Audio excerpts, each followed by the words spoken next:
guys, 40 years old, don't have a driver's license, never been made to. They're sitting behind, at their mom's house playing video games. And if that's one of you, I'm sorry, you need to get a job. But seriously, it's I don't play video games. Play at my mom's house. Hey. I mean, there are true aspects about the story. But hey.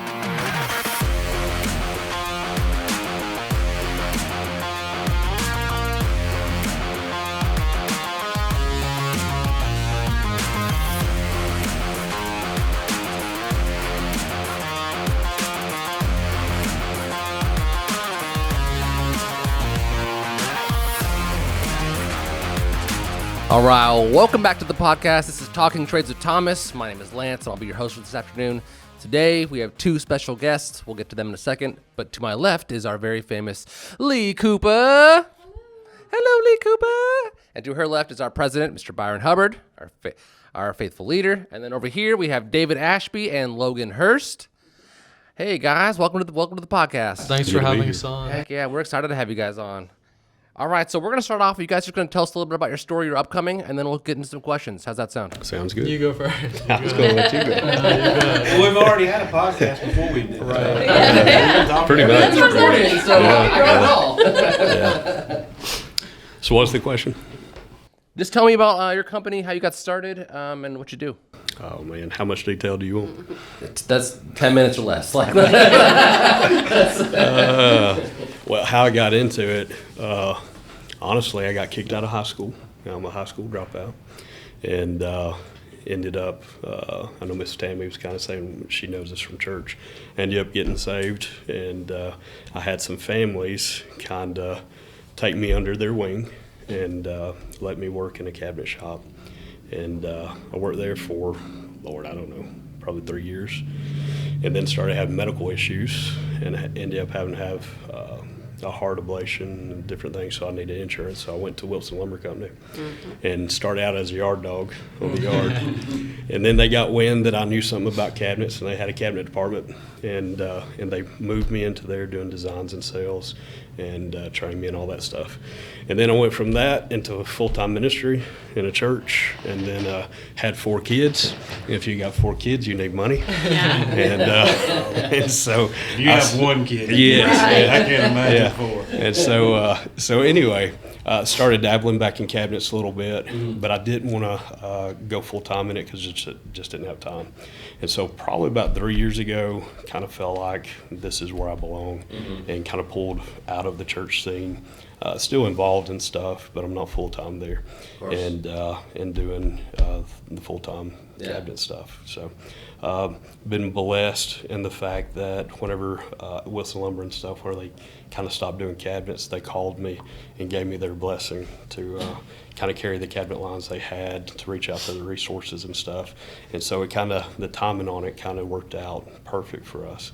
And so we don't do custom, we do manufacture, semi-custom is what they call it.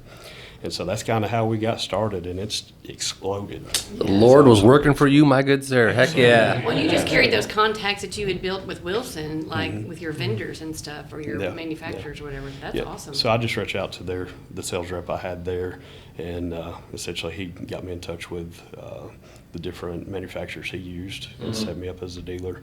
And then like I said, I had their blessing to go after the builders they had and stuff like that. So how'd you come up with AMA cabinetry? I had 2 kids at the time, Aiden and Malachi. My last name's Ashby, so it was Aiden, Malachi, Ashby. And then I had Addison, so I was like, well, that's still AMA. And then I had Kinsley, so we don't know what to do with that. So she's kind of out on her own. So You're gonna change the C to a K. we got to do AMA something. cabinetry Yeah, to K. exactly. So yeah, that's how we came up with that. My son came up with the logo when he was like 12 years old, and we kept it. Keep it in the family, baby. I like that. That's awesome. I have a question I think would be beneficial for people listening.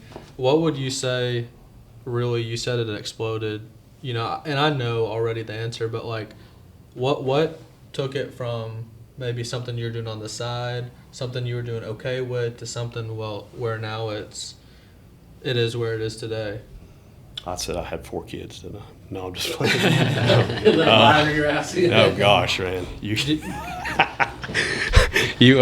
you go to work for different reasons, but no, it was probably honestly, realizing that I could impact the community. I thought I had to be in church to do good work for God. Right. And I thought the only way I can do something significant and beneficial for God is to be inside the church. And now I'm realizing it's actually It's the kind of opposite. opposite. It's yeah, absolutely because you're the reaching opposite. the people that are not. Yeah, people that would never enter in the church, people that that have been hurt by the church. You become the church. And so that's kind of how things are going. So I am in full-time ministry through AMA Cabinetry. There you go. So, Jesus was a carpenter. yeah, exactly. I didn't want to say anything, but you know. The Hurst Company. Go ahead and talk about yourself, sir. So my name is Logan Hurst. I do want to just say to everybody on the panel and to Thomas HVAC, thank you so much for having me today and having my brother. And I do think his story is one to be echoed and to be proud of. And overcoming a lot of health issues like he mentioned. And I think there was more than he told to that, but he's really a strong guy that, doesn't take the glory, but he definitely deserves it. And like I said, great story of like perseverance, and I'm happy to see where you're at. So as far as with what I'm doing, I think my audience who I could help maybe is more of the young cats out there that maybe want to be in business or want to be a business person, want to go in the trades. I will say I had to come on here because I think the trades is the hottest market to be in. There's such a need.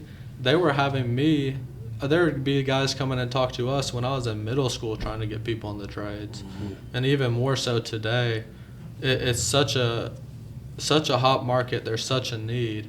And, I see, like, in our city, I think there's like 4,500, 5,000, licensed real estate agents. But there's not a whole lot of people wanting to get the house ready to sell. Mm-hmm. So, if you want to be a business person or you want to make some good money, I think it's the market to be in. As far as what I started doing, and, I haven't been doing it real long. This is my first full year. I was working it's a longer story, but I was working a retail position that I didn't like, and I was doing this a little bit on the side, and then it started going really well. Lance would come into the store, and Lance could vouch for this.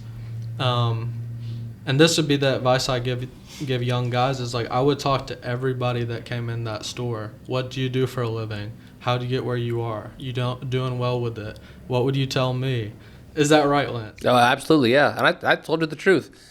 I have no girlfriend. I have no friends. I have no hobbies. I grind I live with my mom. I grind every single day to get where I'm at. So with me, I just wanted to say to the young guys out there that haven't made their money yet, that haven't been doing it 20, 30 years, is like, I think talking to people that are further along can propel you so much.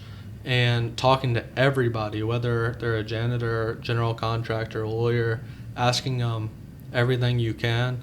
I also would even go to Barnes & Noble and just take a little bit of money I had, maybe it was $30, go get some business books and just start reading through those.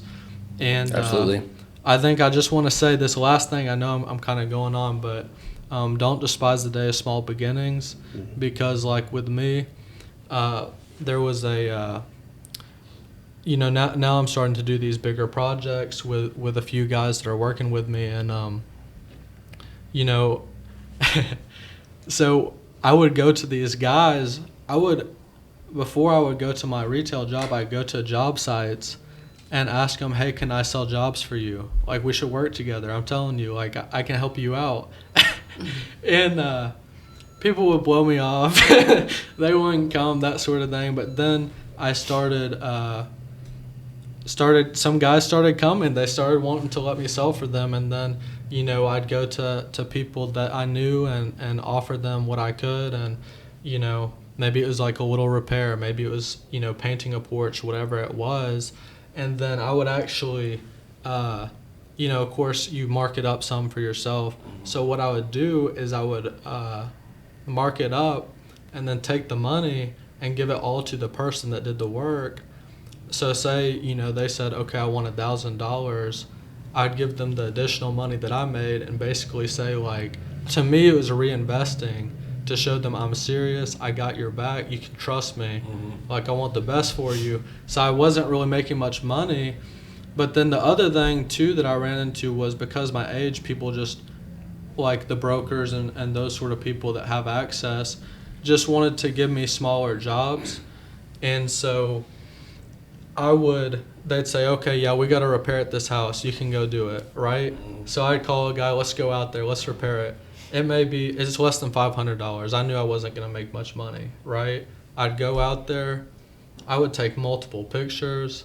I would communicate with whoever the broker was. I would do more work than they asked. Like, go under the house, take out the mice, dead mice, on the mouse traps. Like, tighten vents that they didn't even ask about. And so I was like so communicative and so professional, and that I wanted to show them that. And then, like I said, I'd give the contractor more money so I knew he'd answer me the next time. And so with that story, and this is the encouragement to these young guys wanting to get in the trades, is I went and did that small job. This is a real story. And so the broker calls me and she said, hey, thank you so much for doing that. Could you remodel a whole house? And I said, yeah, I think I could do that. So she said, okay, you'll get a call. Get a call. It's a lady. She says, hey, look, I need new flooring, cabinets painted, the whole house painted, interior, exterior, new fixtures. It's a historic home built in 1905. And I just saw, I was like, I knew it would work. I knew it would work if I reinvested like into these guys, and was generous with them, and then showed that I'd be professional on these little jobs that nobody wanted. So I think you can do it if you set your mind to it. You're smart about it. You don't try and take all the money off the table or get greedy when you're starting out. I think that trades is a great place to be. So that's my perspective on it for the young guys. Heck yeah. I'm sure you got something similar.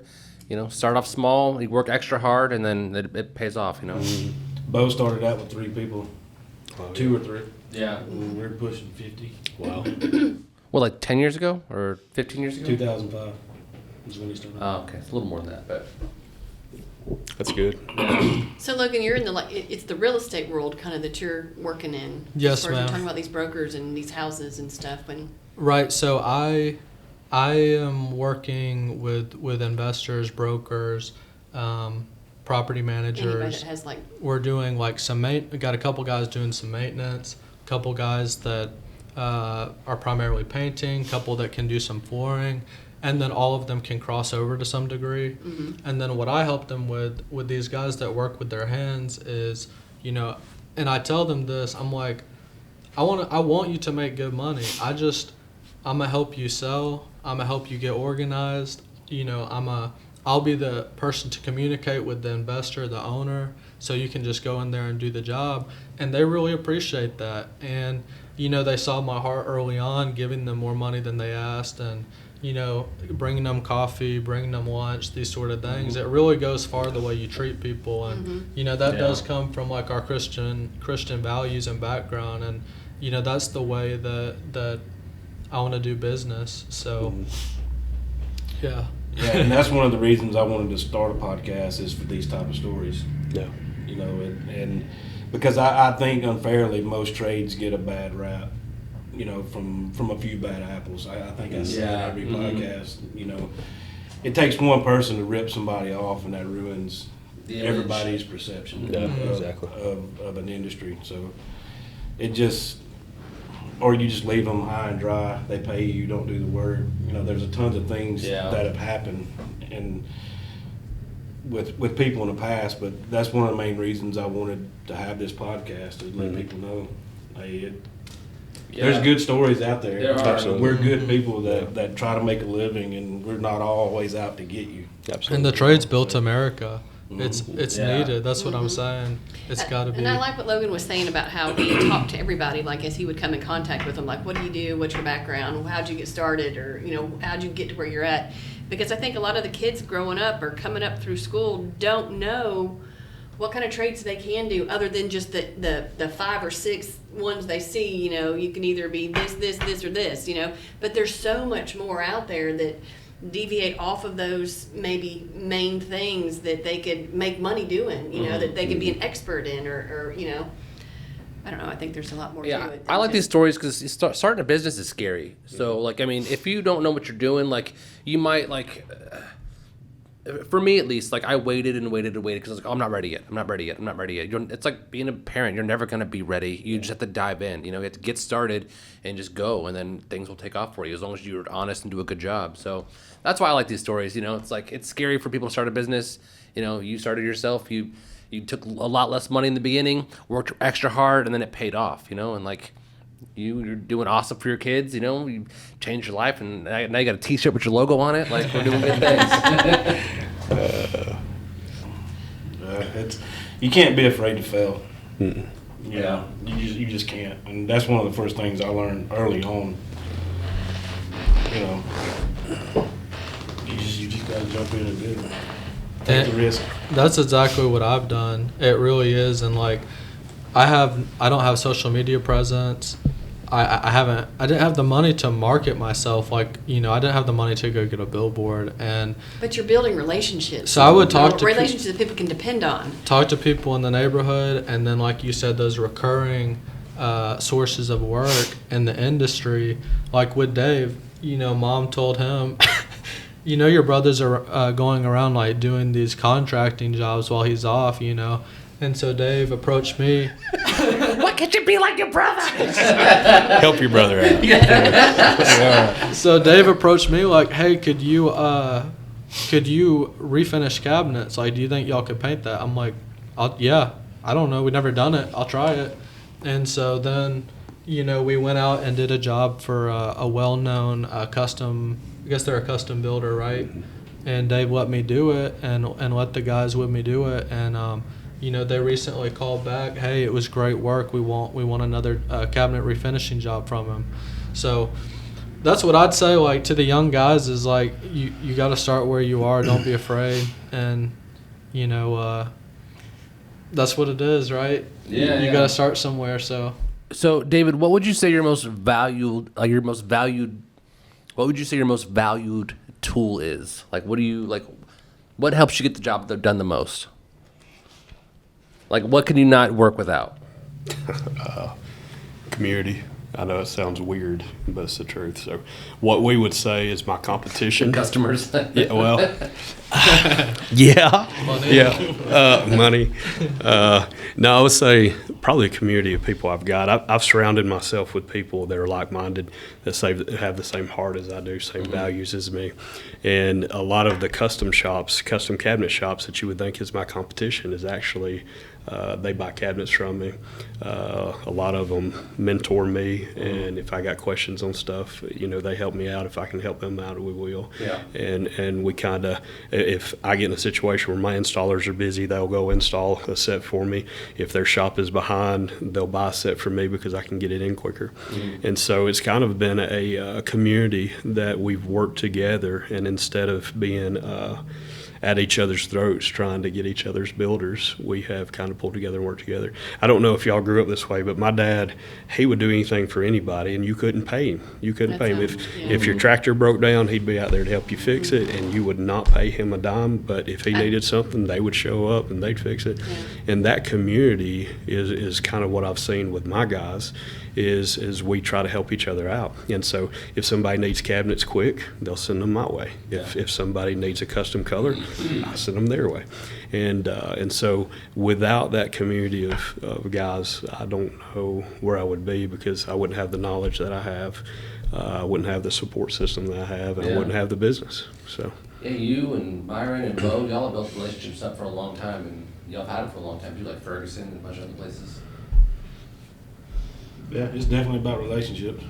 Well, what I felt too is some of these guys are my friends, and I didn't want to go out and get their builders. But if I got them, I got their builders. Does that make sense? And if they got me, then they got my, you know, because there's some custom stuff. One of the builders I have, he does everything from remodels, house flips, rentals, and then new construction. Well, the new construction and stuff, I knew we couldn't meet, you know, the color selection he wanted, door style, and so I passed that on to my custom guys. And so it is just a network of people, you know. Heck yeah. So I like that. Yeah, me too. it's good. What you got for us?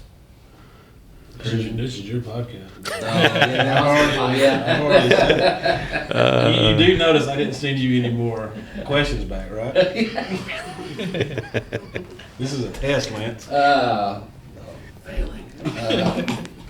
What do you like most about your job, Logan? Is it meeting new people? Is it the freedom? Is it like the opportunity for growth?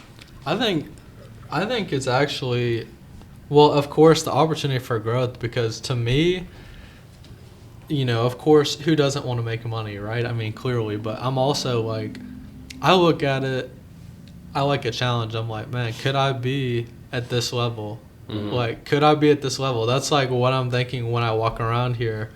And it's inspiring to like have that goal. Like, I really think, especially as a man, but women too, you know, you need something to conquer, like something to get excited about. You know, it keeps Build your name up. Like, right. I guess I'm saying it's good to have a goal. It's good to have something you're A aspiring, challenge. Yeah. challenge, something you're aspiring to. So of course that's makes you really work exciting, harder. Yeah. right? And continue working. Yeah. And the other thing too is like the opportunity, like Thomas HVAC has done such a good job, is you know, you're helping other people by giving them work, and you're helping their children, you know, to get healthcare, get education, whatever it may be, whatever they use that money for. But you know, you can really help a lot of people through the marketplace, and I believe, like I said about the marketplace, the trades is the best place to be right now. So. yeah. Whenever I get scared, I think of that movie Troy. You ever seen the movie Troy? I love that movie. Yeah. Where Brad Pitt looks down and he goes, and that's why no one will remember your name. Yes. Whenever I get scared, I'm like, no one's going to remember my freaking name. I just think of Achilles talking down to me. I'll always remember your name, Lance. Oh, Well, I was never very good at sales, but I know that when I did dibble-dabble in sales, and I did have some jobs that were sales-related, that I was not really good at actually being a salesperson, but my success was built off of having relationships with people. So I felt like I build the relationship, they're going to use me, and you know, where they can get it cheaper somewhere else, but because, you know, I keep hitting them because we have a relationship. That's You why talk too much with your hands. I'm trying to keep them folded in. So are you S Corp? Are you LLC? No, I will be this year. So we were DBA, man. So I tell everybody I'm just a redneck with a business that's been blessed with a business. and like I said, I just kind of, for a few years I was working at the church, I just kind of played around with it, did it extra, as you know. But we started hitting some big numbers this last year, and it was to the point that when we got taxed, we knew it, you know. And it's like, daggum, man, we've got to go LLC. And so that's what we're working towards this year. Yeah. So, but yeah, it's almost like Huntsville has its own economy going on. It's just weird. Like, it's not It's like not so much affected by the national. You know, everybody says we're in a recession. Or we haven't seen there. it. I've noticed that. Huntsville has always seemed to stem that off a little better than other areas. I think Nashville's the same way too. Yeah. Nashville is growing just like Huntsville. Yeah, they've got us doing stuff in Murfreesboro right now. Yeah. Wow. Which to what Dave said about the economy, Huntsville has so much government money, whereas with the military jobs and, you know, the government positions, those Contractors are, and stuff, yeah. Those are really stable positions. So, like we're looking at a job right now for a military officer, and they're great people to work with. And shout out to the Army, go Army! But Huntsville is a good market too. Huntsville really is a good market, and about that particular military officer. I don't think he's going to see this podcast. So he called me. He said, hey, I know so-and-so. I know Alan. And, okay, I'll tell the story real quick. I want to say this one more thing to the young guys out there. So this guy calls me, guy that I knew from my retail job, okay? He says, hey, man, I'm trying to, like, be like a general contractor, right? So he calls me and he's like, hey man, I think I can, because I'm a young guy, he's like, I think I can help your bottom line. Why don't you come clean up some leaves? And so I'm like, but then I'm doing like this job for a custom builder and stuff, but I'm like so thankful that he was trying to help me. And it almost made me cry. I was like, man, people really want to help a young person, like help see people win. So I was like, yeah, man, I'd love to come do the leaf cleanup. Just send me an address. I go out there and get it done. Didn't make a whole lot of money, but then this military officer calls me. He says, hey, I know Alan, and he said that you did a great job. I was wondering if you could come up and clean my leaves. And so I was like, well, we started talking for half an hour on the phone. I share a lot about myself, vice versa, with this military officer. And I said, hey, you know what? I said, I'm trying to get into this remodeling space. I'm trying to get studying to get licensing to be a general contractor. But I said, why don't I just, he's in his 60s, I said, why don't I just come out and I'll just help you clean up the leaves. It's no big deal. And so he's like, man, I want to pay you. I'm like, okay, let me just come help you. It's no big deal, man. So I go out there, and it ends up with, it's an $800,000 house, and he wants us to replace the floors. And 1, 2, 3 bathrooms, 2 bedrooms, do trim work, repair some things on the roof. So it just goes to show, that would be my advice to anybody trying to get in this space, is like, take the small jobs. Take what you can get. That's my advice. I kind of went off there, but No, yeah. Even small jobs are opportunity. So, yes. turn to something big. And treat them like it's a real big job. Right. Yeah. Like, treat it the same exact way, and people will really respect that. So, Well, because how many people did he ask for, Al? How many people did he ask, or did he think of, that? well, nobody else would come do would've- that. Right, and you did. But I'm and like, then that man, led to you doing a good job, and then, yeah. So I like that. Yeah, that's good. But I really did it because it was more so like, man, this guy called me like just trying to help me. Like, he thinks I'm going through the neighborhood like cleaning up leaves, but I'm like, man, I appreciate that so much. Yeah, I'd love to help you clean up leaves. But then it turns into something so much greater. So trades is a good place to be, though. I'm telling all the young guys out there, there's a lot of money in the trades. Yeah. Yeah. We're actually we're thinking about starting a program as well for some of our new employees, having them train, go to school, and paying for the school. So it's still in the works, but we're thinking about it. I mean, it's a good deal. Like, you come here, pay for your schooling, and get a bonus at the end of 2 years. We're trying to motivate people to stay in the trades and do a good job. So We've struggled with hiring younger guys and stuff like that. You can't hardly find people in what I'm doing and stuff. And so being a youth pastor, as long as I've been a youth pastor, you'll see there's kind of a breakdown in the structure of home. And so by the time these kids get out of high school, if they make it through high school, they don't know how to get up on time. They don't know how to sign their name. They don't know how to be punctual. They can't even write in cursive. Yeah, they're not even taught that anymore. And my heart breaks for them, And like with Wilson's, when Wilson's got me, that's what they got. They got a pretty messed up guy, Fowler Cabinet Shop got a really messed up guy. Why they didn't fire me, I don't know. But they kind of just embraced me and talked to me about, hey, lying is wrong. Your grandmother can't die 4 times. You can only have so many flat tires. Stuff like that. Just kind of like, okay, you're late every morning. Why?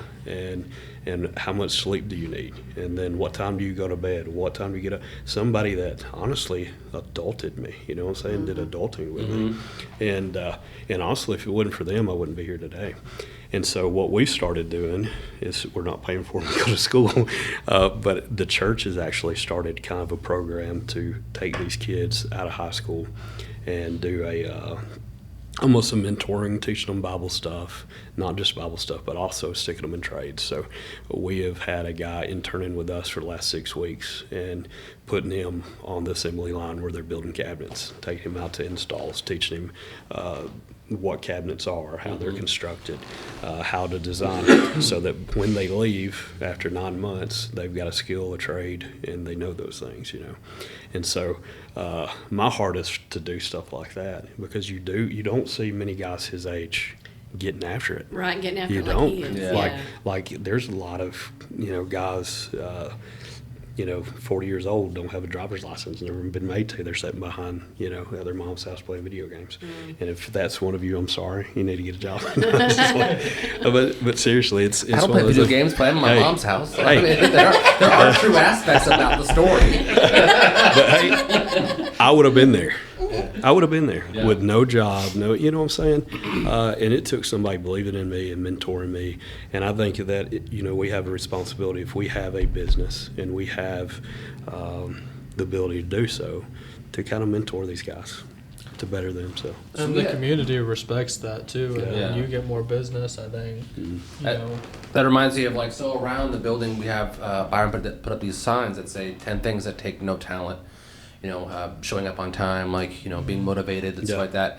And we discussed a few weeks back that, guys that are really old school and good in this trade, if they, even if you're no experience and you're dumb, if they see something in you, they'll take you under their wing. Mm-hmm. If you show, you're motivated and show, you want to become, be better, someone's going to see that and they're going to notice it and they're going to take you under the wing and they're going to train you. So even if you're dumber than a box of rocks, have some motivation, and you will you will progress, and you will, make some money and have a good career. So. Yeah.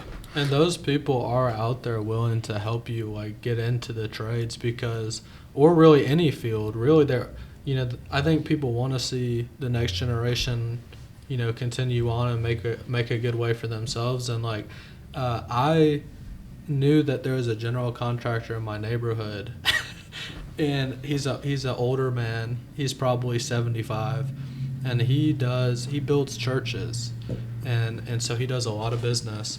And so I just sat in his driveway until he came home, and he pulled in. I was sitting there in the driveway, and I was like, "Hey man, I'm Logan. I just wanted to talk with you. I heard what you do for a living." You know how gracious he was. How much that, I'm someone. Sure. How much he loved to see that. He's like, man, here's my card. A young person just came to me and wants to know about my life and how I do things. But the thing is, do you know how much money he's probably making? And why are more people not approaching him? Right. And to what Dave said, and I would never. I don't know this person. It was just happened at a coffee shop. I was talking to this other guy, right around my age, maybe a year older or younger, and he's working at a coffee shop, and that's nothing wrong with that. But we were just talking about, hey, what do we want in the future, And he's saying, preferably, I want to make at least 30 an hour, and I want to be remote. And I'm like, good luck, good luck. I mean, I'm gonna go this route that is so undersaturated, and there's so much of a need. I don't know of any jobs where it's unless you're a software engineer, have some extra, you have to, that's a grind too, though, to get to that point. And it's people you just still expect. have to learn that. Yeah. But people expect, and Dave, talked about this a lot to me when I was even younger, is there's not fast internet money. You're not going to be a YouTube star. You're not going to be the next ninja. You're not going to, I kill his dreams, is what he said. I didn't necessarily want that, but that's something we would talk about It's a lot. necessary, yeah. My stepdad all the time is you're not gonna make it. I got a guitar, and I was really good, not good enough. And he knew, and he's like, go to school. You're not gonna make it as a rock star. I was in four or five bands. Yeah. I'm sorry. Because of my shows, no, I needed it. At the time I was butthurt, sure. I'm gonna be a rock star, Dad. He's like, you're gonna be throwing trash in a back of the truck. Which there's nothing wrong with that either. No, it was not. He just wanted to motivate me. Yeah. But yeah, the trades is like, if you get in there and have a motivation, it's pretty much like guaranteed money. I'm not even talking about working for yourself. You can do that, but oh my gosh, you guys have some employees making a lot of money. There's some plumbers out here making a lot of money. There's people here that make more money than I do. Right. Being the president of the company. Yeah. And I that's what I want, because if they're not successful, how can I be successful? You know? Yeah. I think every position in this company serves a purpose, and one's not more important than the other either. Yeah. You know, it takes all of us. But back to what you said about, you know, your upbringing and, you know, not having that structure as a younger person. I guess I was kind of opposite for me. I had 3 very strong men in my life, 2 grandfathers and my dad. And what I grew up in is, you're going to do this or else. Yeah. You know, like, not necessarily heat and cooling, but, you know, I had direction. But when it comes down to decisions you make as a person, that's a choice you have to make. Yeah. You still had to choose to do. You had to choose to continue on that path, or keep being a hellraiser. You know. Yeah. And I think that's a huge problem nowadays. People, they make excuses for everything. Yeah. You know, and that's just the reality of it, unfortunately. And along the lines of stuff you used to talk about, and I say this a lot also, when it comes to trades and the things you guys do, we honestly have one thing to offer, and that's customer service. And that service is either really exceptional or it's really bad, and there's no in between, and that's unfair to us. You know, so it's all about customer service. Yeah. And I think what you're doing is pretty astonishing, to be honest. You don't hear a lot about it. I'm just trying to get started. I don't want to. And you mind me asking how old you are? I'm 23 years old. Oh gosh, he's very young. 19 years, He's getting it. 19 years younger than me. No, my daughter's 23. I'm 23. I actually had actually gone to ministry school for a few years. I thought that's what I wanted to, the path that I was called to. I wanted to work in church essentially, and you know, I came out during the coronavirus and didn't really necessarily, that path wasn't open to me, and this is where I ended up. But you know, I'm thankful. I think that like Dave was saying, I mean, we can do so much in the community through this and help a lot of people. So and then what you were saying, Byron, about like personal responsibility and that sort of thing, is like, you look at the immigrants from any other country that come here, and whether they're in college, they will study all day long. And you look at the people from other countries that come here and start working, let's say in the trades or in anything else, they will work, whether it's like with their mind or with their body.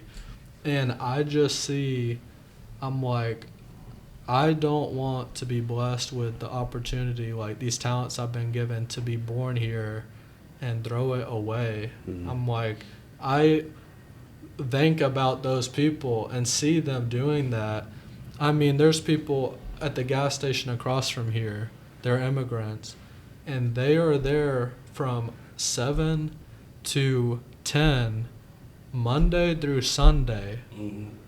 And it's older people. And I'm like, I cannot just, you know, waste what I've been given. People are so thankful to come here. You know, there's people in North Korea, China, Iran, Iraq, you know, all these places that would do anything to be in your shoes, you know. So I just think, you got to take advantage of that, you know. You're right. I mean, you're born in a hard country. You come over here, like, it's like there's only one way to go. It's just hard work, you know. Yeah, you got to work. I remember I thought I was good at soccer until I moved to Panama, country, in 6th grade. Oh yeah, kids half my age, no shoes on, running circles around me, just beating the crap out of me. Oh yeah, I was like, what am I doing in my life? Not playing soccer either, apparently. So. I think the society today just has an entitlement mentality. I anyway, agree. And it's, I can't stand seeing it, you know, but it's been hard finding people. We had to change how we hired, and, you know, we would rather take somebody that knows absolutely nothing about heating and cooling, that has a desire to work, show up every day. You know, we have a better chance with those people than, you know, than most, but those are even few and far between. We did a little apprentice type thing, I guess, last summer before last, and I want to say there was 40 to 50 people we brought in. We sent them out to work. We paid them during the day, and we just asked they give an hour during the week, you know, every day, to let us try to teach them heating and cooling in a classroom setting. And I think we ended up with 2 of those guys, and one of them's still here. Yeah. And it just, Well, and like it's too, in a lot of those cases though, that y'all have built them up from being green, as I would call them, or not knowing anything. You know, they get the experience and the knowledge, and then they're doing well, and then because they're still young, they venture out and want to go try what they're doing somewhere else. And sometimes they'll circle back around and come back, and we're like, you know, you get your, you know, you'll let them come back, you know, but I think that's good that they get out there and see what, you know, it's like in the real world, you know, and improve themselves at another company or in another, you know, field or something. Anyways, I just want to throw that in there. I think my mom is one of the hardest workers I know. My dad's one of the hardest workers I know. My parents are awesome. They're awesome workers. But I had bought into the American dream, I believe, of you can have whatever you want, when you want, how you want it, and you ain't got to work for it, you know?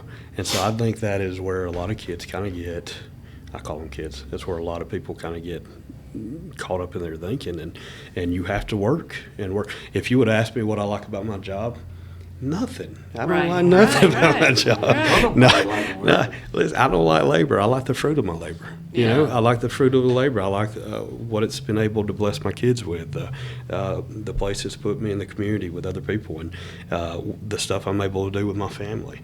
And so the fruit of my labor, I love it, you know. But as far as labor, and that's why I try to tell, that's what I was trying to tell you whenever you didn't, you know, be a YouTuber. The fact is, you're probably going to have to work hard. You know, you're probably going to have to work hard, and you're probably going to have to work a job that you don't. There are people that do their dream jobs, but not everybody does. it's a very small percentage. I didn't try it on YouTube, but he's just was making the point. Hey, there is work to be done. There is a video. You got to be focused. No, I wanted to be a podcaster, not a You spelled YouTuber. Logan's name? Just kidding. And two, I think, you know, we pounded in kids from the time they are kids through their teenage years. You have to go to college. You have to go to college, yeah, but none of them. You got to get a degree. Some people are not cut out for college. Well, I mean, most of the degrees you're not going to. No, and then you waste all that money, and then they get out and they can't find the job, or they get out and they think they should be making $100,000 right off the bat at their first job ever doing that field, and then they're like, no, you don't. You have to still. You're going to start at the bottom. If you can read a tape measure. Yeah. You know, if a kid could read a tape measure, that's astonishing. What a kick in the gut that would be, though. Like, you got some all-star, like, honor roll kid in senior year. He's like, I want an art degree. And you're just like, no, you're not getting an art degree. Now, my 2 boys, you know, they're, you know, one's in high school now. I want him to pursue what he wants to do. If it has to be in a band, if it has to be whatever. If he can make it, praise the Lord, you know. But if not, I want him to know there's a cabinet shop he can come back to. There's other options. And know how to do it. And so my 2 boys right now can build a kitchen in about a day. You know, they come in non-assembled, they can build a kitchen. And how old are they? 15 and 13. Or 14. Love it. That's awesome. So, I love it. And so, yeah, but they, you know, they work hard, but I want them to know those things. I want it to be instilled in them. But I also don't want to do it to the point that it's in their head they have to do this. You know, so And give you've never them room. said, you got to get out here and help me make these cabinets, or I've got a job, you got to get out here. Oh, yeah, I've said that. Okay. Well, let me ask you this. What about your daughters? Some of that. Can your daughters read a tape measure? Yeah. Oh, I say they can't read tape measure. They can drill. They can. They're quite a screw, bit so, younger, too. They're a lot Oh, younger. okay, I got you. They're thank God, Robbins will kill me. 8 or 9, and the Yeah. other one's 12. Yeah. But they've been out there with me. They put together drawers, See, I see dovetail that. drawers and stuff. Yeah. But there have been times it's like, all right, this job's got to go out tomorrow. Everybody, Hey guys, let's get go. out here. Let's This get is out a to the family shop. event. Yeah, yeah. We are blessed now to have somebody do that. But like today, my son has an E-Day, I believe, today, Yeah. and he wants to make money. He's building cabinets today, and so I'm awesome. I'm grateful that he has that. But also, I know that's in his back pocket if he needs it. Right. But I want him to pursue, Right.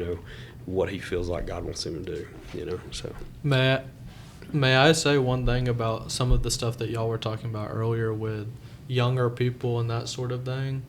This is, I think, broader than just the trades, but this is my opinion to, okay, so you've seen all the price increases and the inflation, that sort of thing.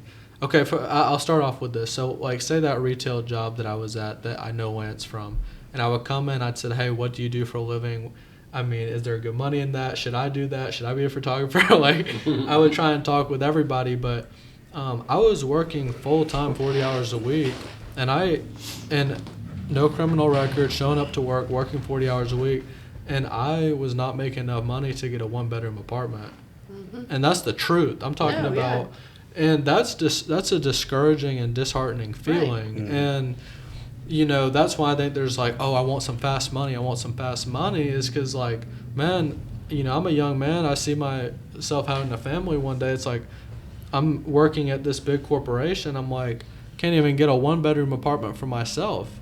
And so that's really disheartening. I think you can fall into some depression and that sort of thing. But the thing is, inflation is not temporary. There will always be inflation because Nixon took the dollar off the gold standard.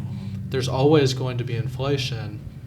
But with this industry, there is big money in the trades. That's why I'm saying it's the industry to be in. And then also, where in this, I can adjust my prices over time in 5-10 years, and it's a service that is needed. People are not going to let water leak in their house.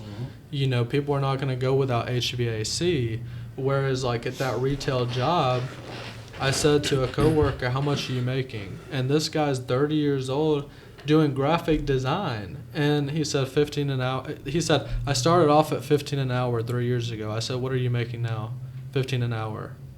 It's like, what my suggestion would be to the parents or to these young people is go to a general contractor, go to a David Ashby, even come to me, even though I'm getting started, go to, a Mr. Thomas and say, how much money is in this? Could I support a family on this? The answer is yes. There is money to be made. It's a good field to be in, and it's not going anywhere. So that's just my 2 cents to the young people is like, you can support a family in the trades.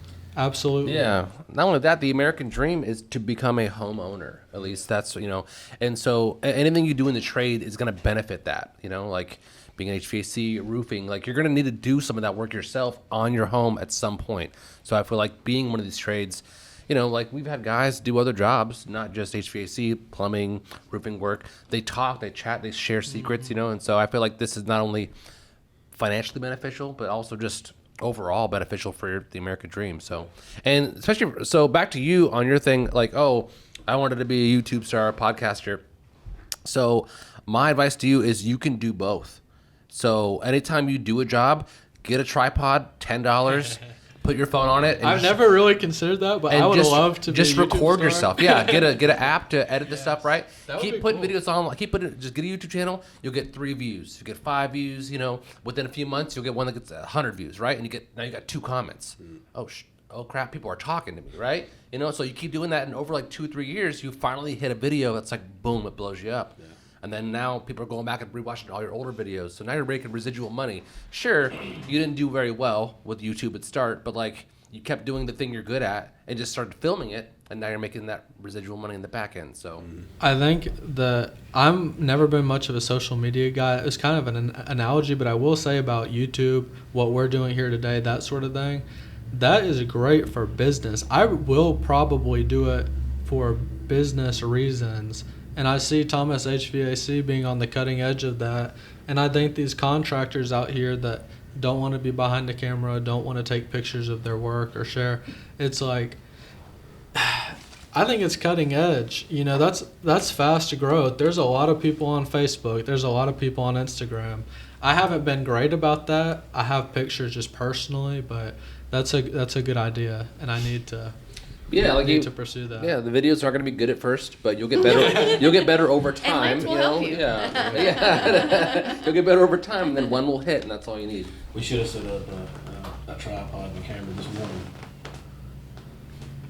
Oh yeah. I bought you lunch. Yeah. We're doing an employee of the month. We're showing appreciation. I was supposed to be here to take pictures, and I was late. Oh, okay, so I had to gotcha. buy lunch. We should have done it, me and you, which I wasn't here either. I had to wait for Gary to get out of the bathroom before he could help me to the car. Anyways, gentlemen, you guys have been great, and we've loved having you on this podcast. Before we wrap things up, one last question, Byron. I don't really have anything. I want to say something. Can I say something? Yeah. So what David was saying, which I really, really, really liked about his community and the community, what he's doing with youth, and through the community and the people that I keep saying community, but I'm saying like church. You know, is what the community that has helped you get to where you're at. It's not necessarily in the church, but it's what you've created and how you're bringing the youth in and giving them that opportunity to learn a trade. I feel like that's like the edge of like if you could create like other contractors to join this community and create like a nonprofit and have it be like, or whatever. I don't know how it all work out, but like even within the church, you know, there's all kinds of other trades in that church, men that work or women, you know, it could be women in some kind of trades. It could be a baker. It could be, you know, but to form this community where, and then get the youth, you know, out there and show them that, hey, we could teach you some things, you know. You might not be interested in HVAC or plumbing, but you could learn how to build cabinets, or you could learn how to do this, and give them some options when they're young and they don't know. They're not, all they're, you know, being told is you either go immediately to a job out of high school and work, you know, for minimum wage, or you're going off to college. Some kids can't do that. They don't have that option. Well, what he talked about the school of ministry. I don't know if that made sense, yeah, it but makes it got me perfect sense. It got me Do I got fired time up. to say this? Okay. So I went to I don't know if you call it ministry school, but it was a place to kind of give me a foundation of my faith and stuff like that. And so our church has started as a young man. Yeah, I didn't do this last week. So, but yeah, so now the church has started a thing that if you're out of high school and don't really know what you want to do in your life, or just want some direction, you can join this thing for 9 months. And in this 9 months, you're going to take Bible courses. You're going to learn about God. But in that, the desire, and this is where we're headed, the desire is that you not only learn the Bible, you learn how the Bible applies to your life. Because part of what I do is try to live the kingdom at work. And there's times like if I forget an appointment, it's in me to want to lie. You know, but that is not what Christ would have me do. So you own it. You know, Right. You go out on a job, you screw up. It's in you to make excuses. That's not what you're supposed to do. With somebody that's not doing a good work on a job, I'm not confrontational. Now my wife would argue that because I am confrontational, but it's because I know it's in the best interest of the person working for me. And so you take those biblical principles and you apply them to your work, and then all of a sudden you're kingdom minded with those things. I don't know if that makes sense at all. But teaching these kids not just to learn the Bible, but how does it work in everyday life? How does it work with your family? How does it work with your wife, your husband, your kids? How does these biblical principles go from head knowledge to living this thing out? And then also taking them into a trade. So I've met with Rob Wilson, Wilson Lumber Company, about taking on some guys and maybe letting them work there part-time. You know, I've met with them probably about a year ago discussing this. There's other business owners within my church that are cabinet guys. A1 Refinishing said that they would take on some guys and intern, essentially, these people, like I'm doing with this young guy, to teach them different trades, Lonus Electric, different trades, bringing them in, letting them work. And, you know, they're saying you don't have to pay them, but if you do, teaching them how to set up a bank account and teaching them to save, teaching them how to set up.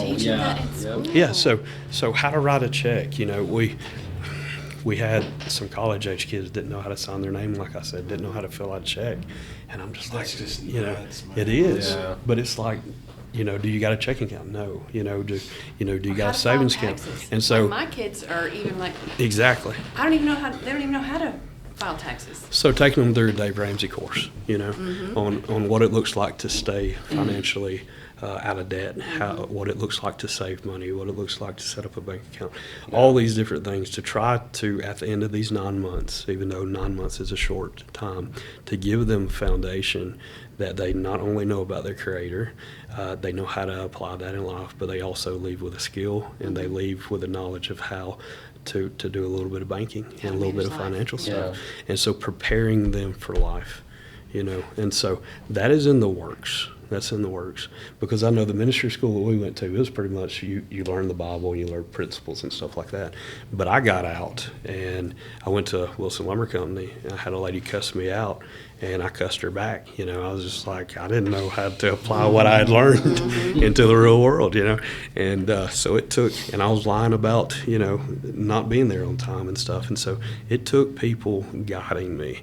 And so that's what me and Pastor talked about. These people in my life, Fowler Cabinet Shop, Wilson Lumber Company, all these, they essentially did this over a period of time. So let's try to work this in this 9-month period to make this work.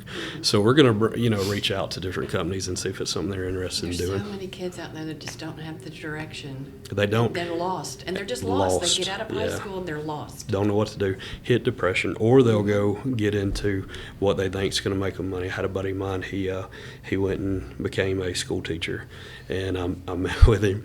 I said, "How you like school teaching?" He said, "I hate it." And I was like, "You do?" And he's like, "I spent all this money, went to school this many years to find out I hate this." And now he's an engineer and he loves it, you know. But it's one of those things that it's just like a guessing game, and then you're changing your major, and then you're changing your major, and you're doing all these things. And this kind of gives you an idea, you know, of what you want to do. You can be like, I sure don't want to do cabinets. I'll tell you that, you know what I'm saying? Or I sure don't want to paint, or you know. But giving these kids a foundation, you know. So that's in the works. And so if y'all got any ideas or any advice, we'll take it. Speaking of kids, when we were growing up, whenever you had a kid, the saying was, oh, no, 18 years. And for the next 18 years, now it's like for the next 24 years. Or in my case, the next 37. Hi, Mom. So, But it's Byron, like that for some kids, though. When they No, turn it is. 18, their parents are done with them. Yeah. Well, I Robert think says it all the time. Huh? Robert says it all the time. When my kids turn 18, they're gone. well, the expectation is. It ain't that simple, Robert. Yeah. They never leave. Well, I think the expectation is too. At 18, you better have life figured out of what direction you want to go in, Yeah. and it's just not realistic. Right, It's right. just It's not- not. They've not even got started yet. No, No. no. So, when are we building a church? Whatever this man wants to get some plans together, I guess. Dave will fund the project. Cool. All right. Well, that's the end of Talking Trades with Thomas. This is episode 7. Thank you, David. Thank you, Logan, for being here. We really appreciate you. Yes, sir. Is there any way that I could shout out how to get in touch with me? Sure. Is that cool? I was literally getting right Oh, into that, my my bad, man. go No, ahead. you're good. You're good. My bad. So, if each of you wouldn't mind, that camera right across the way, that is your camera. Go ahead and look there. You're good. I got it tight. You're good. Just your name, your information, where they can find you, and your phone number, and how they get a hold of you. Okay. All right. I'm David Ashby with AMA Cabinetry. My office is 1807 Charity Lane. You can check out the website at www.amacabinetry.com. My name is Logan Hurst with the Hurst Company. We would love to help you remodel. Shoot me an email and we can talk. Whether you're a property manager, broker, new construction, and maybe need some painters or whatever it may be. If you're residential, you're welcome to email me too. I'd love to chat with you. My email is thehurstcompany1@gmail.com. Perfect. You guys have been great. Yeah. You guys are great. I think it's one of the better ones we've done. Yeah. So, Yeah, they've been really slow, or one of his friends has been on. So you guys are the perfect middle ground.